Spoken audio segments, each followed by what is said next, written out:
Hello, I'm John Stife, a representative of the Shaw Media Editorial Board. Today is Friday, September 4th, and we're pleased to begin a joint interview with the candidates of the 63rd and 64th Illinois State House races in the November 2020 election.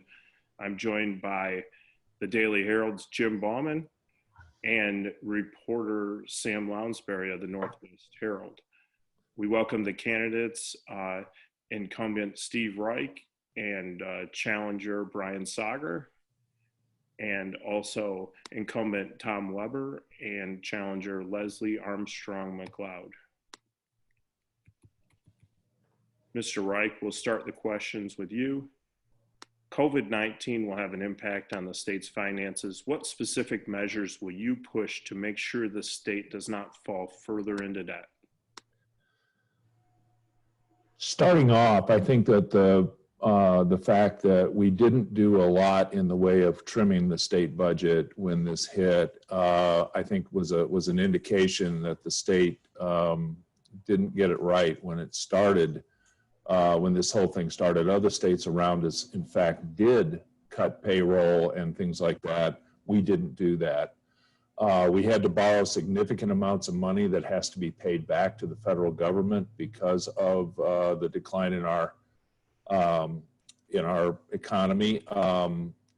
My major focus is going to be on being sensible with our budget items so that we can pay this money back without having to go to the taxpayers for that.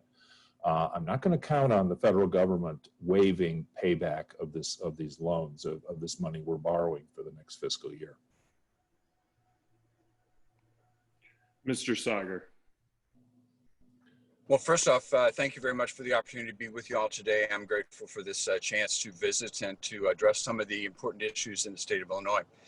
With regards to COVID, I would concur that we have taken a very aggressive approach in my mind to try to meet the needs that we are responsible for meeting as a state. And so I applaud that effort, and I truly am grateful for the extension of support that has been given for our businesses, for our municipalities, our counties, as we have moved forward.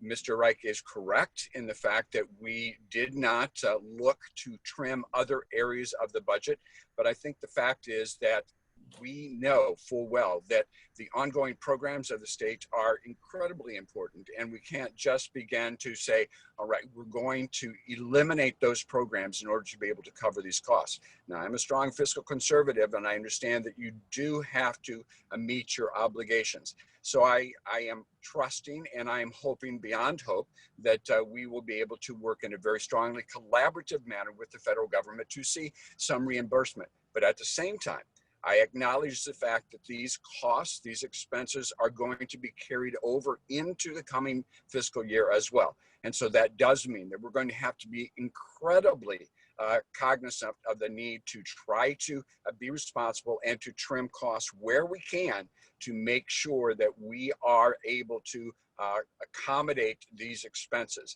That's exactly what we're doing in the municipality. We are looking at our bottom line. We are making sure that we are planning ahead and prepared for reducing costs where we can, as we can, not for essential services at all, but where we can and for we can in those areas that are going to make it possible. So I concur that it's really essential that as we meet these needs in the future, that we look to doing so in a very fiscally responsible manner. Representative Weber. Hi, thank you. Yeah, I think that we need to look back at our budget from last year. Any new spending programs, I think we need to form a committee task force to look at those items to see which one of them do need to be funded and which ones that we should wait or could hold off. I think also that, that we're slowly going back into winter, and with the shutdown and the damage to many of our small businesses, obviously revenues dropped from the state from lack of sales and stuff like that. I think we also need to sit down in Springfield, the legislature, and come up with plans where more businesses would be able to fall under the essential category and be able to operate safely so that those revenues do continue through winter, just in case there is another wave of hospitalizations, which have to close down businesses again. Ms. Armstrong-McLeod. Hi, thank you, everyone. I agree with everything that's been said prior. Obviously, this has been an unprecedented time for us in this country, in this area. The businesses have been hard hit. People have been hard hit. We are going to need to work in Springfield to look at the budget and be very cognizant of what we're doing down there. As far as, we're looking at committees and things to help the businesses, to help the people. I certainly hope that that is something that we're going to continue to do, and to look at ways that we can help individuals.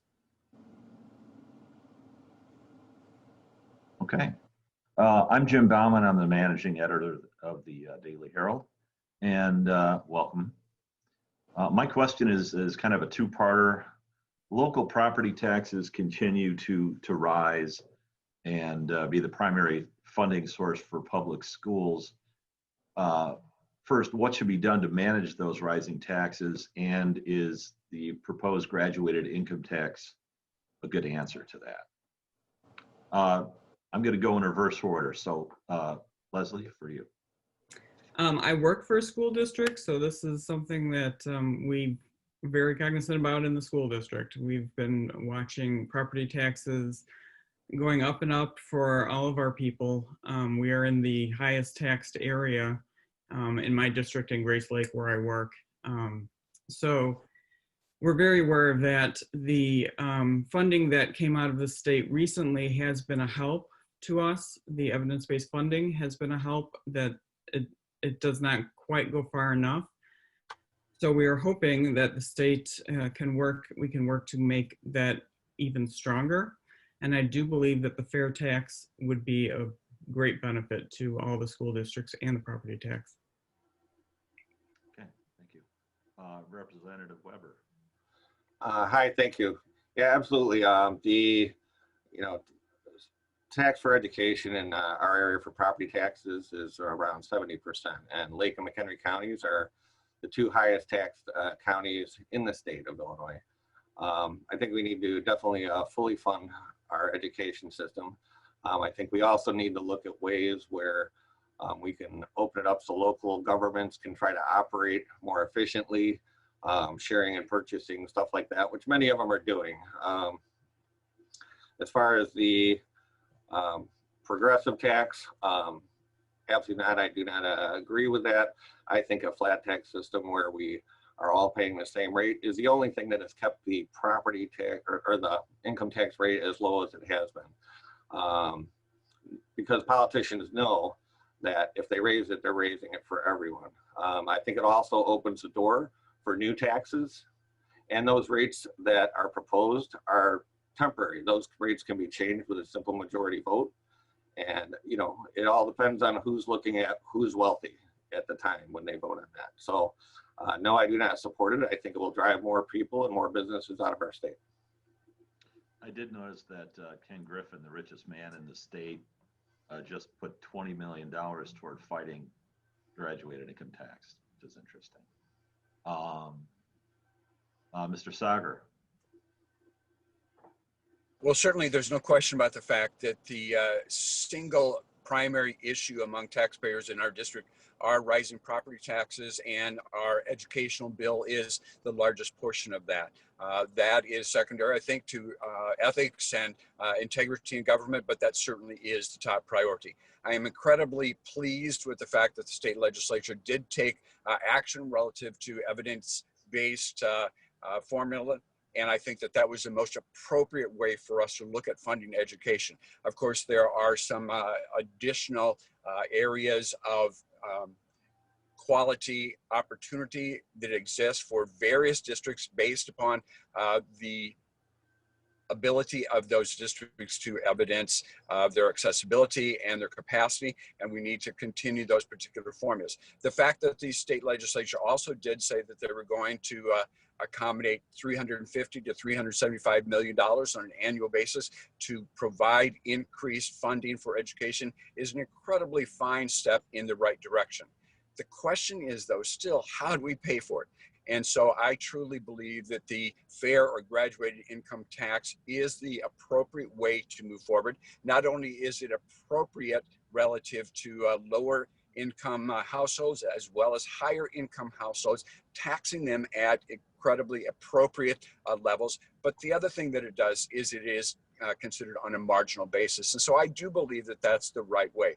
The concern, of course, as has been expressed by Representative Weber, is the fact that you have to be able to control that. And so I think in enabling legislation, you must take a look at methodologies to do that, because we don't want to get into a runaway train situation. Nonetheless, I do believe that a fair or graduated income tax is the way to ultimately provide stabilization for funding in both education and in the pension system. Very good, thanks. Representative Reick. You're muted. Is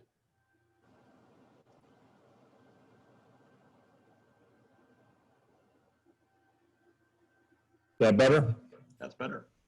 Sorry about that. I practiced tax law for over 30 years, and I started when rates were as high as 90% on the federal level. I've been a flat tax person all my life, and I don't see how moving to a graduated income tax in Illinois is going to do anything to help our taxing system. The Constitution provided for a flat tax specifically to address the fact that the states around us were all graduated income tax states. It was an advantage at that time, but we need tax reform now, and it doesn't revolve around making higher rates on a particular type of tax that maybe doesn't track the economy as well as a whole new mix of taxes. We need tax reform, but we need a tax system that tracks the development and the growth in the economy, because a growing economy is the only way we're going to get ourselves out of this. The graduated income tax proposal that the governor is pushing with 50 or 70 million of his own dollars, depending upon who you listen to. Ken Griffin's 20 kind of pales in comparison. The fact is that we need a tax system that tracks the growth in the economy and allows the economy to grow, and we gain revenue as a result of that. Education, the Constitution says that the primary responsibility for paying of education rests with the state. That has that ship has sailed unless we're willing to go back in and do substantive changes to the entire tax structure that brings into account the cost of public education. We can't continue to spend over 25% of our general revenue to pay down past pension debt. That has to be addressed, and it's not being addressed adequately in the state legislature either. So, you know, this is not a one type thing. We've got there's a moral hazard here as well, because if we pass the graduated income tax, people are going to think that we've solved the problem. We will not have solved the problem. What we're going to end up with is the same problem coming back with with fewer tools to fix it. So I'm against the graduated income tax because I don't think it will work. The governor has said he's going to put $200 million of what he raises in addition as a result of that toward the pension. That's a rounding error in what we're putting into pensions right now. We need a global examination of our expenditures. We need a global examination of how we pay for education. And I did vote for the evidence-based funding model. There was a lot not to like, but there was an awful lot to like in that. So we've got work to do. We're not addressing the problems as they exist, but that comes as a result of having people who control the agenda in the legislature, and frankly, good ideas sometimes don't make it out of the Rules Committee, so that we can start addressing these things in an adult way. I'm willing to work with people on both sides of the aisle and have done so. But the fact is that we have got to have something that actually moves our economy ahead and brings our tax revenue along for the ride and will increase in order to address our growing fiscal problems. It can't be done with just one thing, and the graduated income tax is not it. Okay, thank you. John Stife with the Northwest Herald and Shaw Media. Again, AJ Friend's death has highlighted the failings of Illinois' DCFS system. What steps need to be taken to fix the child welfare system? And we'll start with you, Brian Sager. Well, what a tragic situation and circumstance that was very local for us in our district and in our region. And so our true condolences go out to that particular situation and the loss of that child. Of course, I think we have to recognize the fact that our DCF system has some incredible challenges, not the least of which is the ability to properly fund for personnel. It takes a huge commitment of personnel in order to be able to address and to track circumstances which need to be constantly and routinely oversighted and reviewed. And we simply failed in that regard. And I understand there are challenges trying to budget in a given year and a given circumstance. But we must absolutely understand that child welfare provides the care and concern and oversight for our greatest resource, our youth. And we need to make sure that we are dedicating the funds to do that. You know, the other aspect of it is, frankly, that I think that we have fallen woefully short in the state of Illinois with regards to upholding funding for mental health concerns and conditions. I trust and believe that there is a relationship there. And I think that that's another area that we need to work at funding. And it does require that we not only make a commitment, but that we determine to prioritize the funding for this particular situation. The other thing I believe is that we need to take very aggressive steps. When a circumstance as tragic as this does take place, we need, as a state, to commit ourselves to following through with a very, very rapid collaborative effort between DCFS so that we have open dialogue about that particular circumstance and our law enforcement to ensure that we are rapidly and quickly setting the tone that this is something in the state of Illinois that we will not, cannot tolerate, and we're going to take a different course. Representative Steve Reick. This is an issue that has sort of consumed me for the last year. Right after AJ's death, he was buried less than 2 miles from my house. And so I took this kind of personally. I sat on a working group for over a year where we did a deep dive into DCFS, and I came away with the inescapable conclusion that this is not an agency that should be run on a statewide basis. As a result, I filed HB 4886, which is a bill that would establish a pilot program here in McHenry County, paid for with state funds, to replace DCFS with a McHenry County Child Welfare Agency. We have an issue. Our state's attorney wrote a letter to me back in October of last year that spelled it out real well. He said, you know, we've got agencies here in McHenry County, the Child Advocacy Center, the CASAs, the courts, the first responders, police, teachers, mandated reporters, all of whom are responsible to the county, to the people in their jurisdictions.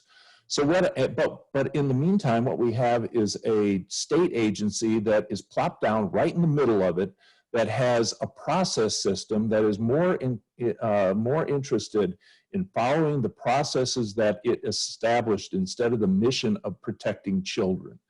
I think that what we need to have is an agency, a countywide agency, in this case, in the case of McHenry County, or a system based upon the boundaries of judicial circuits, where all of those players are talking and responsible to the same constituency.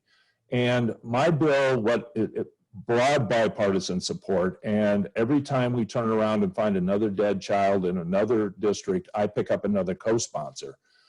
what I'm trying to do is establish a means by which we can sort of decentralize DCFS, do away with it ultimately if this pilot program works, and move DCFS or the child welfare system into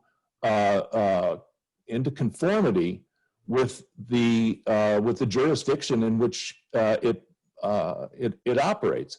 We're different than Cook County. We're different than Southern Illinois. We have different needs. We have different priorities. CAC and DCFS sign an agreement that dictates the procedures that will apply within the boundaries of that child advocacy center. That shows that there are regional differences between what DCFS is doing on a statewide basis and what needs to be done within our communities. And my pledge, and I'm going to take this bill, it didn't go forward during this session because of the COVID thing. But my plan is next session, I'm going to reintroduce that bill, and I dare say I'm going to end up with 20 or 25 or 30 co-sponsors from both sides of the aisle who want to see this agency fixed. So stay tuned, folks, and you can go to my website and iLikeReick.com and hear an interview that I did just last week on this very issue. This is the biggest issue. This issue is resonating strongly in this county and needs to continue to be addressed on a local basis. Leslie Armstrong-McLeod. I agree that DCFS is woefully underfunded and understaffed, and the workload that they have is immeasurable. Honestly, this is the first I'm hearing of Mr. Reich's plan, and I got to say, I think it's a very interesting plan, and I would definitely welcome hearing more about that. I think anything that we can do to assist parents, mental health professionals, anything that we can do to shine more light on this issue would be welcome by all. Representative Tom Weber. Yeah, this has been something that's really horrified and frightened and concerned residents all across our district. As if you don't know, AJ lived in our district. I have met with many advocacy groups. I went to his wake. I went to his house. I met people from out of state that all came just because how sad the story was and to pay their respects. This child had contact, like many others, with DCFS over the years. He was originally removed from the mother due to drugs. I know reports that she was still on drugs, but yet the child stayed in the household. I think we need to, especially with opiates, we know that on the first time that someone goes into rehab, it's, that's part of the process, but normally people don't recover usually till the 7th to 11th time through treatment. Sending a child home after he says something that says, maybe mommy hit me and maybe mommy didn't mean to hurt me, and yet they still send the children home without investigation. It's horrible what happened to this child. 123 other children who had contact in 2019 also lost their lives. I think this is a systemic problem with the whole agency, and I think the whole agency needs to be reformed. Until that happens, I did file HB 5281, which is AJ's law. And what that would do, if you've ever read the Illinois Abused and Neglected Child Reporting Act, it states that the jurisdiction of investigating something in the home or abuse to a child, if it is someone that lives within the household, a boyfriend or direct family member, the only people with jurisdiction is DCFS, not the police. What my bill would do is open it up for oversight so that those cases would have to be reported also to the police. and that they would have an option of going out and doing an independent investigation, because we need to do something immediately to protect these children. It's horrible what happened. I know that I spent some time out at the courthouse before the mother's hearing. I do not think that 35 years is enough to punish someone for beating their child to death with a shower head. It's horrible if you listen to the testimony, and I will continue to fight to do whatever it is to protect the children that have contact with DCFS, and to try to reform the agency so that they are more active and that there's definitely more local oversight. So people that understand those areas and understand the district. Thanks. Let me jump in with an ethics question here. Everyone's favorite topic. So what are the most important aspects that you see in legislative ethics reform? And what role will you play in getting those done? Let's start with Brian Sager. Well, I want to quickly say in response to the last question, I applaud the creativity of the current seated representatives in terms of addressing that issue relative to child welfare. My concern is to have differing perspectives on a local basis, one locality or area or region from another. I just think that that's the wrong approach. I think that we have to have significant reform across the board with DCFS, and would support that. With regards to the question on the table in ethics, there's no question about the fact that this is a major concern of our constituencies, of people throughout the state of Illinois. Illinois has unfortunately kind of fallen prey to some significant unethical behavior, incredibly dishonest behavior, and so we have gained a reputation, which I think is a very, very sad scenario. I think there are three things that we need to really work on. The first thing is I believe that we need to remove the ability for the legislature to kind of guard or protect its own house relative to ethics. Right now, that is a situation. I think that oversight and review needs to be turned over to the Attorney General's office. And I think that we need to take quick and very aggressive action to do just that.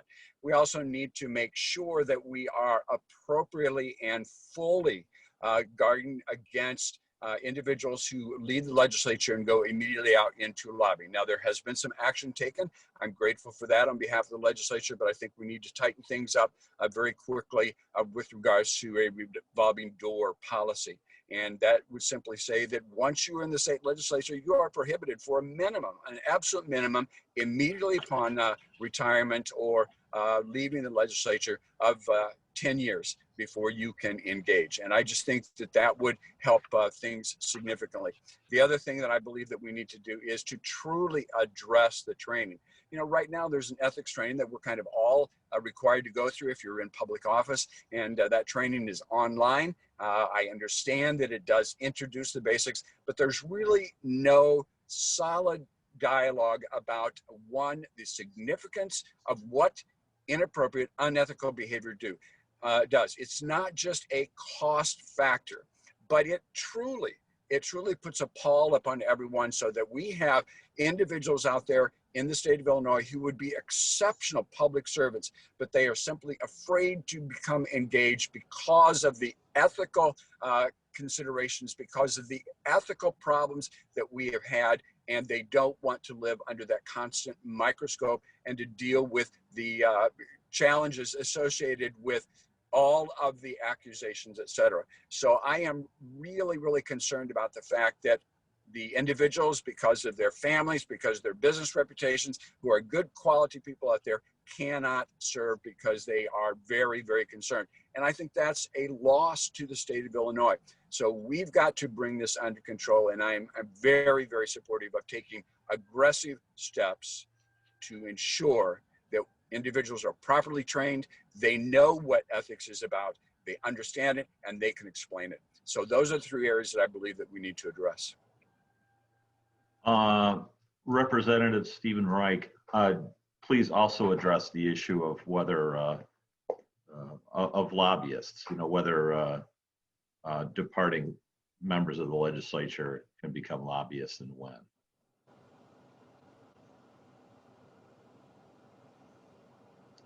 You're muted again, sir. Sorry about that. I keep putting myself on mute. I don't have a problem with legislators being prohibited from lobbying. I have no intention when I leave the legislature to head back down to Springfield and hang on the rail.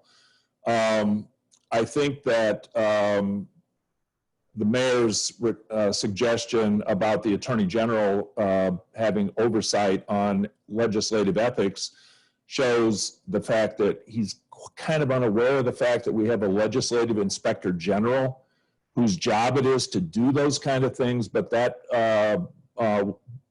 post was vacant for a number of years because the speaker chose to keep it vacant. He would not appoint somebody to the Legislative Ethics Commission.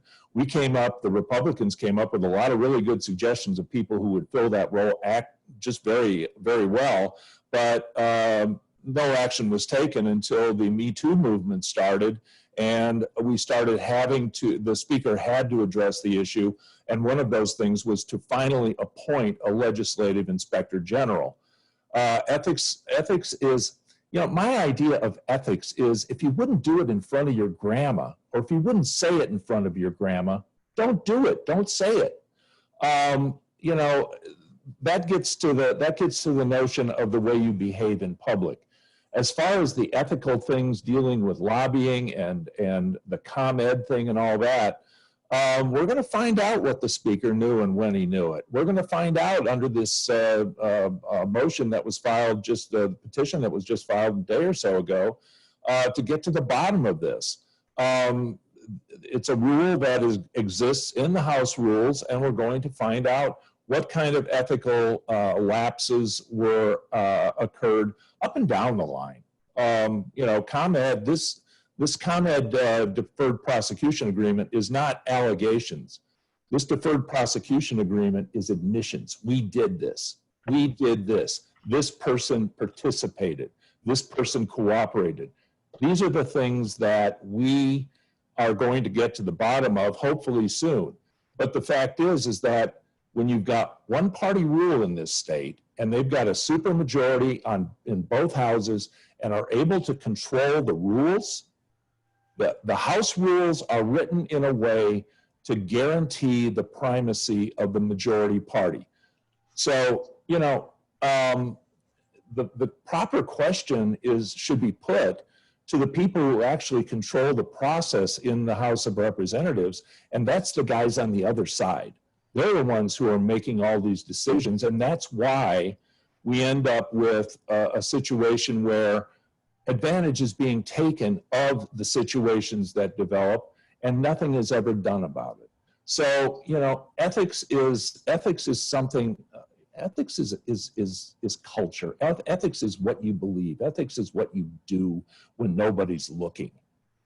And the fact is that in the dark places that Mike Madigan has created within state government to allow these things to happen, sunshine needs to be brought to bear on this stuff.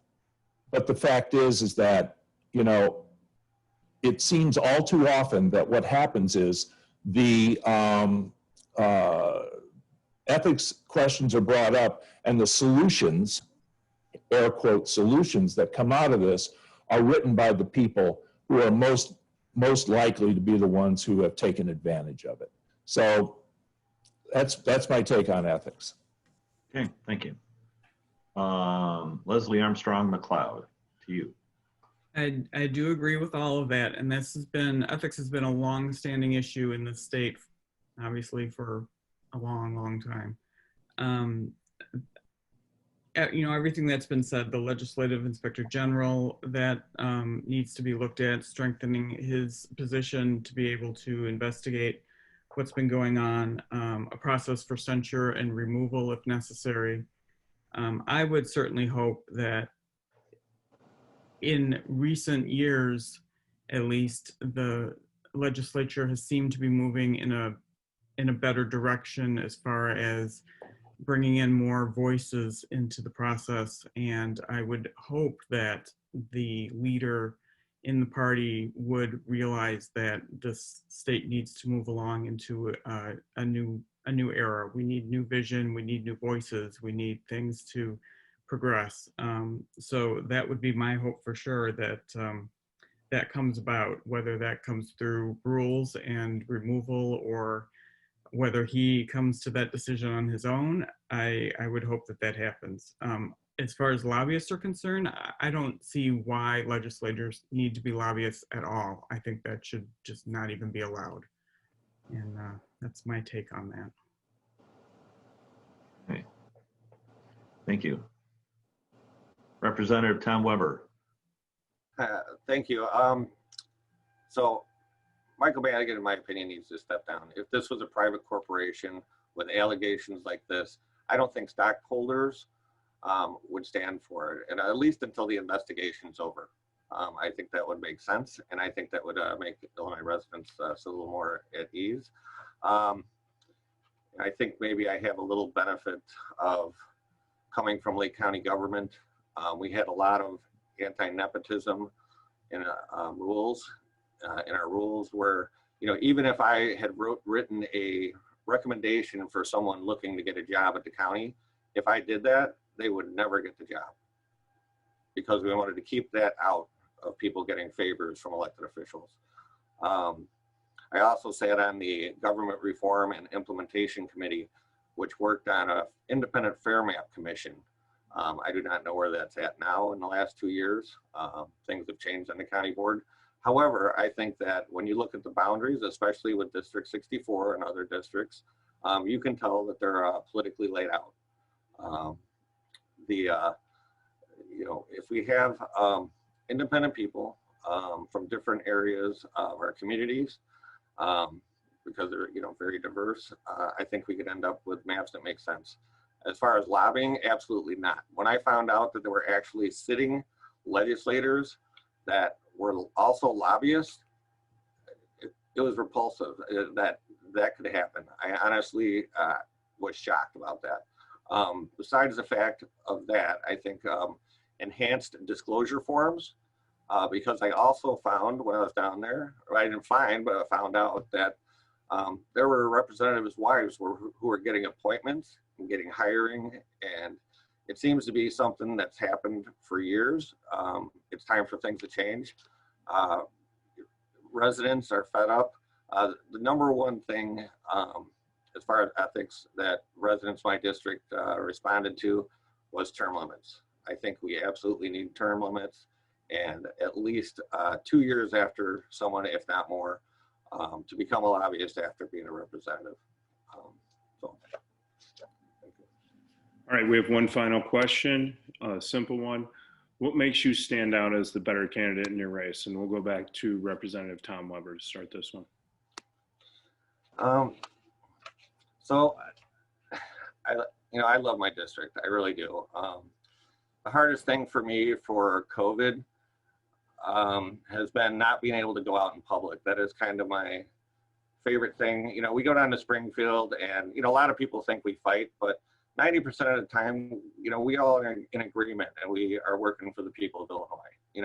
Obviously you don't see that in the news. It's more of the times when we're fighting that, come up in the papers.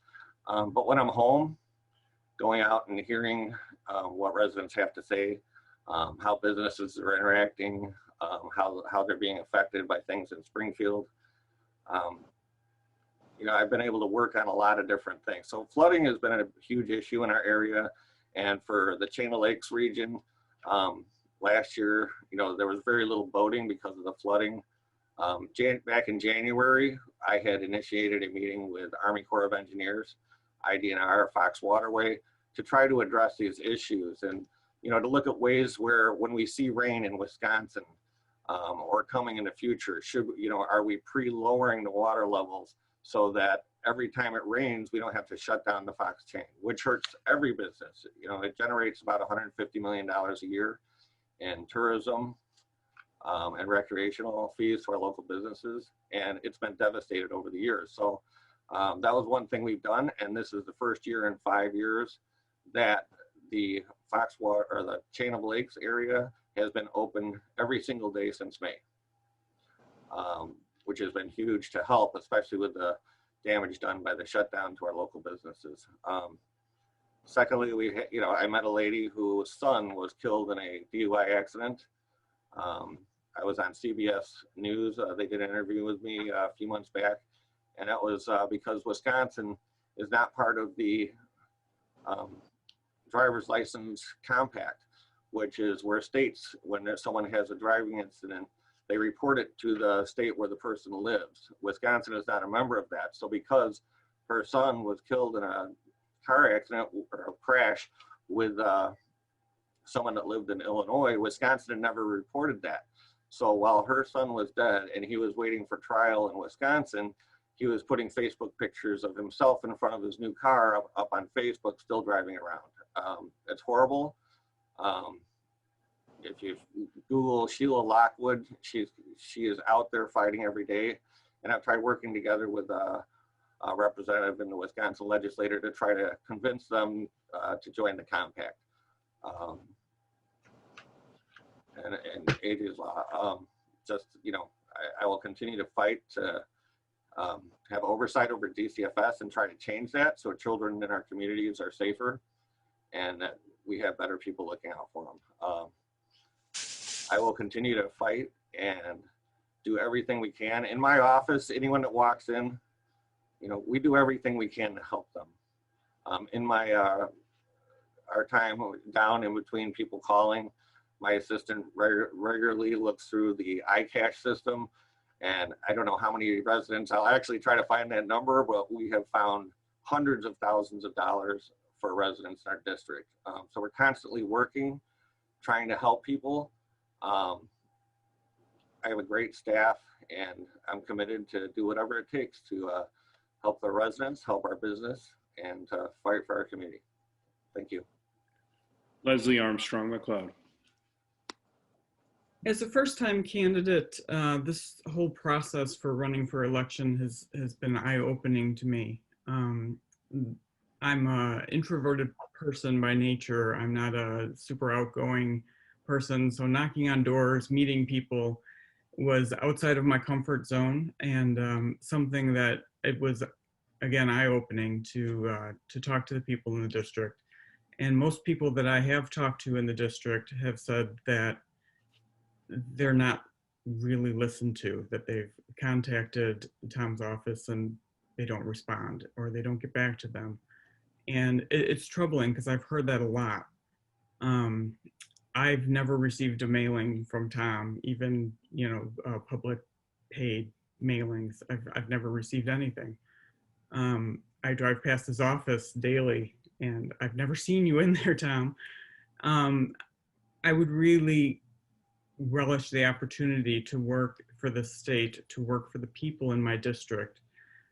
Something that people have always asked is, where do you stand on positions? And I say, well, my beliefs and feelings align with the Democratic Party, but I'm going to Springfield to represent the people of District 64. And their thoughts and beliefs and feelings may not necessarily be in line with what I think and feel. So I'm going to represent the people of this district, not myself. We need to work to get people first, people before profits. I understand business community is important, but the people that live here are important and they need to be heard. And I'm hoping that I will have the opportunity to make their voices heard in Springfield. Thank you. Representative Steve Reick.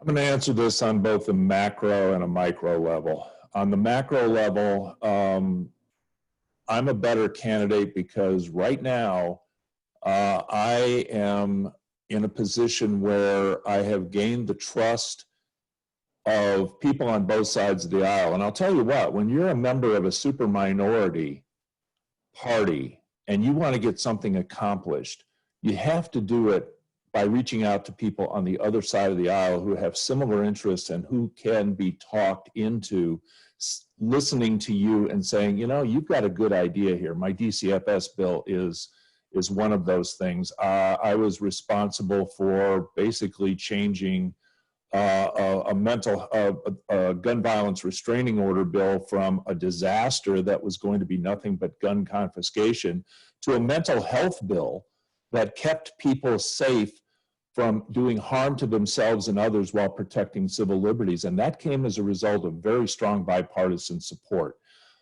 I've got the ability to work with people from a super minority standpoint because my ideas are not so out of line with the needs of the people of Illinois that other people aren't willing to listen.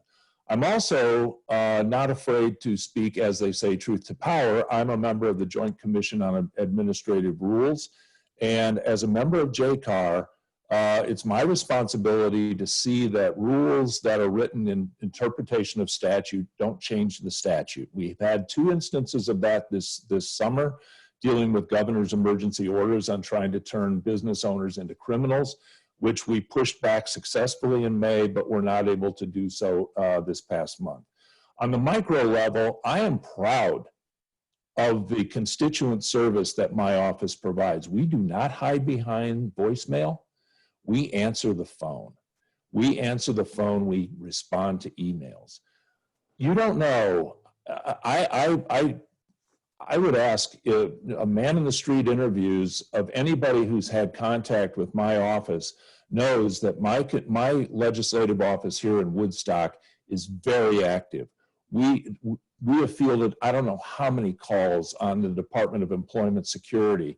And even though the state has moved on to what they call a phone-in system to report the fact that you're not getting your benefits, we've got a backdoor system in my office where we are still contacting IDES personally and saying, this guy needs help. So, you know, we are very proactive in the community with regard to constituent service.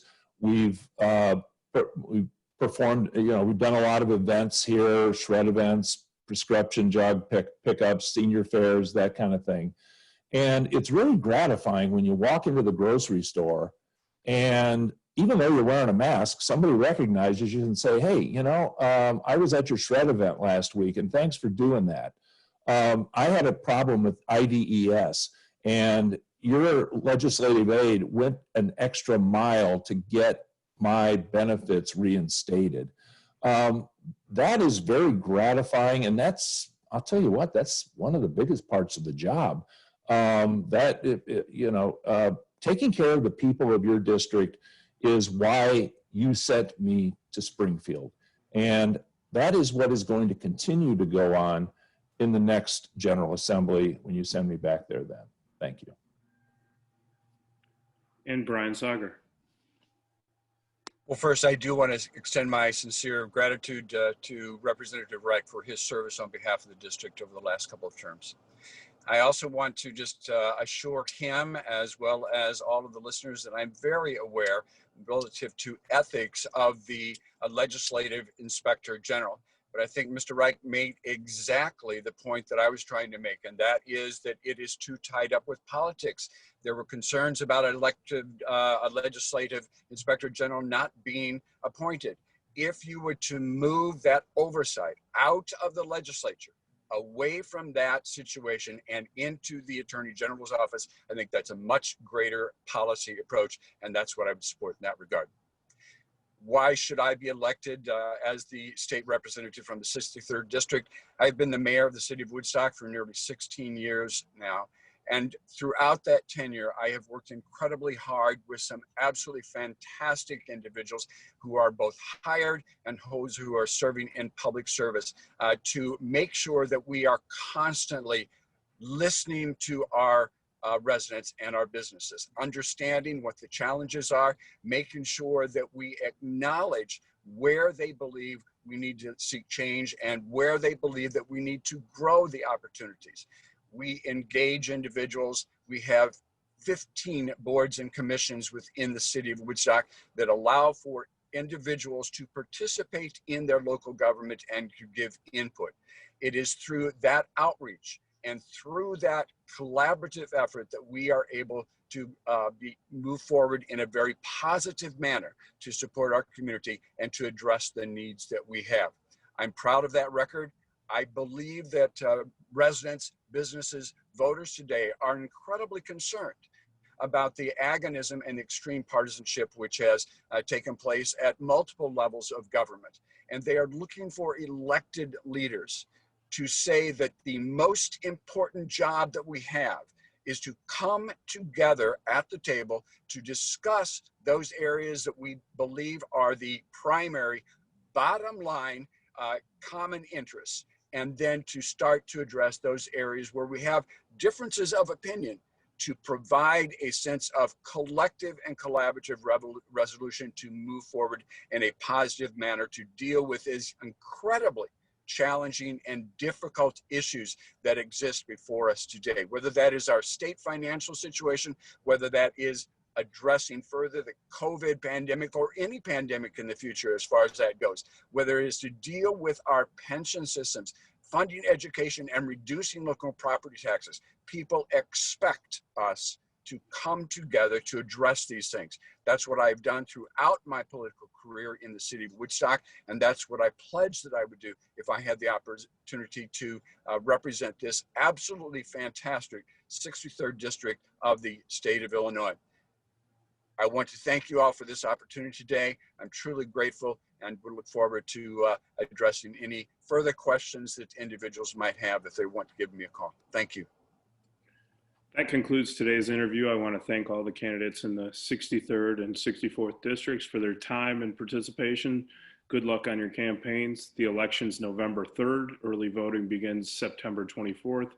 That will include mail-in voting this year. We encourage all voters to research the candidates and issues in all the races and to make use of the Daily Herald at dailyherald.com and of Shaw Media at shawmediaillinois.com as part of that research. Ultimately, informed voting is one of the most sacred obligations a citizen has if a democracy is to flourish. Thank you for watching, and stay well.